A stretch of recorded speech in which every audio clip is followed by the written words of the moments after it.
MSNBC's resident historian suggesting that the mailing of these bombs, none of which, thank God, have gone off, none of which, thank God, have killed anyone or hurt anyone, the mailing is somehow worse than the assassination of Abraham Lincoln. Think about that for a minute.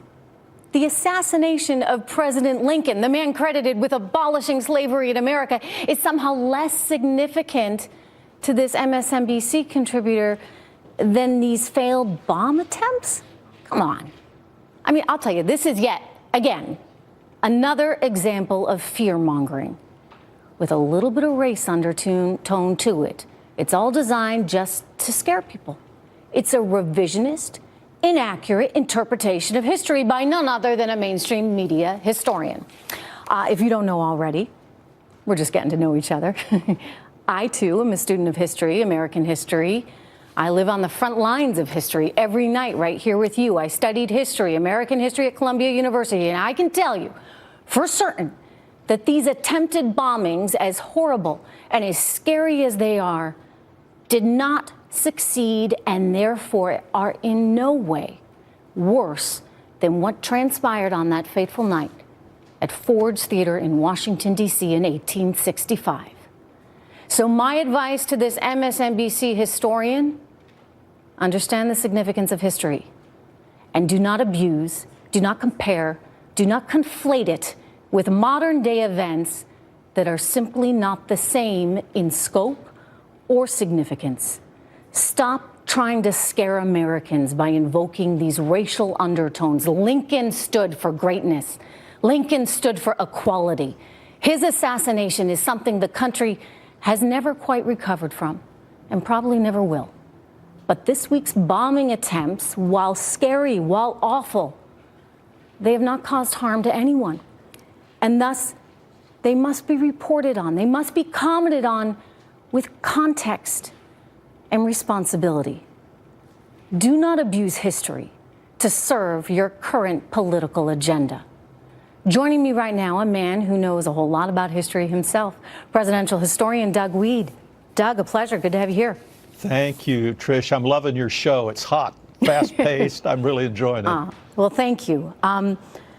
I also want to be accurate, sir, and I was a little bothered by what I heard there from that commentator because I'm troubled by people's manipulation, if you would, of current day events and comparing and contrasting them to horrible historical events, whether, for example, it's comparing what we're seeing now with, thank God nobody was hurt, to the assassination of Lincoln, or whether it's comparing our president to Adolf Hitler or to the KKK in the 1920s. What's your thought on all this?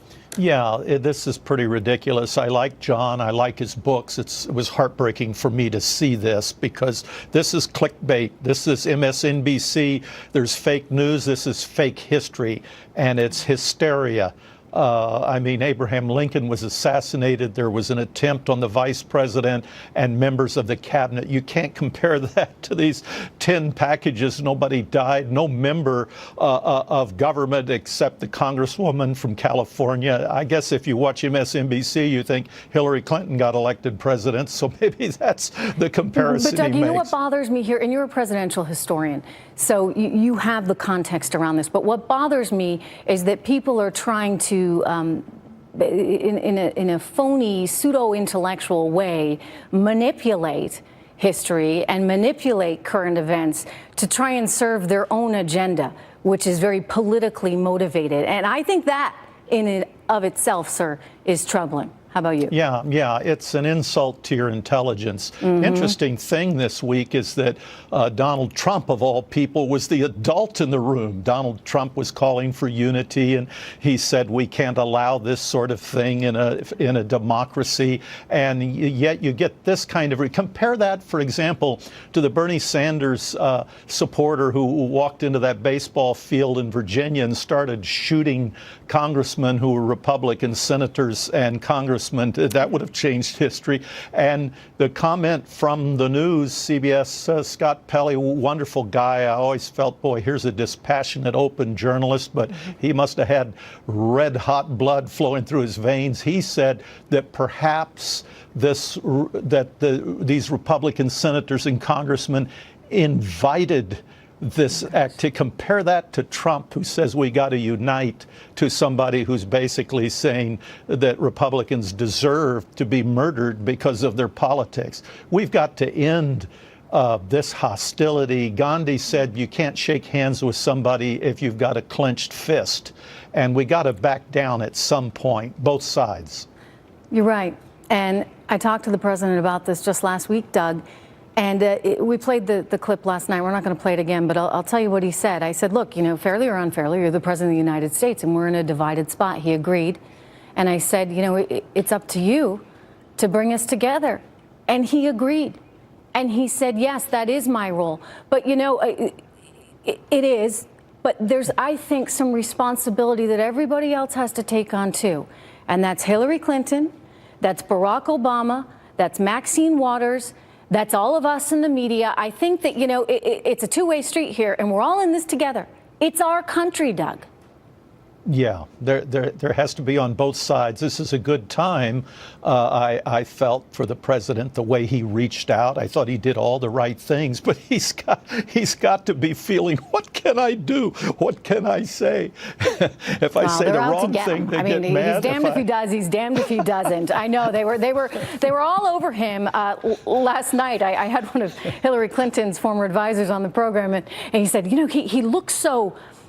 He looked terrible when he was saying this, you know, the expression on his face. I'm like, my goodness, it's a concerning thing. When he and Melania came out and said that we need this unity, yes, he had a toned down expression on his face. My goodness, I guess sometimes you just can't win. Anyway, Doug, it's good to have your historical approach. Thank you, sir. Coming up, everyone, the Clintons, they just won't go away. News tonight, Chelsea Clinton.